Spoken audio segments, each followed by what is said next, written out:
মজাদার একটা ভিডিও। দেখুন আজকে আমি আপনাদেরকে হোয়াটসঅ্যাপের একটা সুন্দর একটা সেটিং দেখিয়ে দিব। আর দেখুন আমরা কিন্তু অনেকে হোয়াটসঅ্যাপ চালাই বা আমরা কিন্তু অনেকেই অন্যদেরকে হোয়াটসঅ্যাপে ফটো আদান প্রদান করে থাকি, তাই না?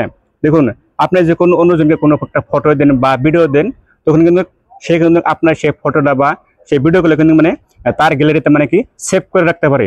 তো আজকে আমি আপনাদেরকে এমন একটা টেকনিক দেখিয়ে দিব। আপনি যদি এই টেকনিকটা কাজে লাগান তাহলে কিন্তু আপনার সেই ভিডিও বা ফটো কিন্তু সে কিন্তু একবারে দেখতে পারবে। দ্বিতীয়বার সে কিন্তু দেখতে পারবে না। সেই ফটোটা অটোমেটিকলি ডিলিট হয়ে যাবে। আপনার সেই ফটোটা সে কিন্তু স্ক্রিনশট নিতে পারবে না এবং তার গ্যালারিতে কিন্তু সেভ করতে পারবে না। তো চলুন এবার আমরা মূল ভিডিওতে চলে আসি। শুরুতে আপনারা কি করবেন, হোয়াটসঅ্যাপটা ওপেন করবেন। দেখুন আমি আপনাদেরকে দেখানোর জন্য অন্য একটা মোবাইল থেকে আমি একটা ফটো পাঠিয়ে দিয়েছি। সেই যে ফটোটা একবার পাঠিয়ে দিলে কি সে সেভ করতে পারবে না বা স্ক্রিনশট নিতে পারবে না। তো আমি ওইভাবে পাঠিয়ে দিয়েছি। দেখুন এখানে ক্লিক করব। ক্লিক করার পরে এখন আমি কিন্তু অন্য একটা মোবাইল থেকে এই ফটোটা পাঠিয়ে দিয়েছি। এখন আমি যদি এখানে সাইডে দিলে ক্লিক করি, এটাকে সেভ করতে পারবো না। দেখছেন কি এখানে সেভ করার কোনো অপশন নাই। আমরা যদি এটাকে স্ক্রিনশট নেওয়ার চেষ্টা করি, দেখেন কিন্তু স্ক্রিনশট আমি নিতে পারবো না, স্ক্রিনশট হবে না।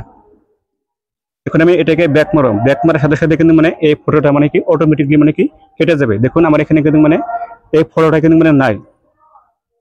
তো এবার আপনার এটাকে কিভাবে পাঠাবেন, তো পাঠানোর জন্য আপনারা কি করবেন, এখানে ক্লিক করবেন। ক্লিক করে আপনাদের গ্যালারি থেকে যে কোনো একটা ফটো নেবেন। তো আমি এখান থেকে যে কোনো একটা ফটো নিব।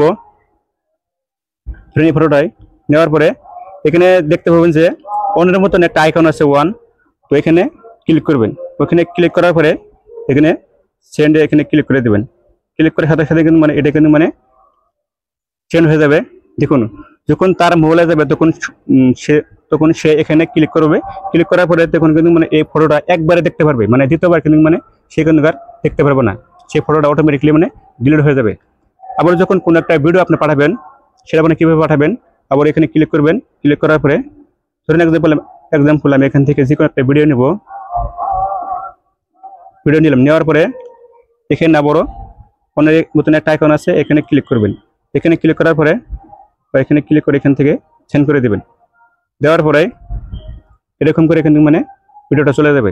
যখন তার কাছে এই ভিডিওটা চলে যাবে তখন সে কি করবে, এখানে এরকম ক্লিক করবে। ক্লিক করে সাথে সাথেই আমার সেই ভিডিওটা সে একবারে দেখতে পারবে। দেখার পরে দ্বিতীয়বার কিন্তু এই ভিডিওটা সে কিন্তু দেখতে পারবে না।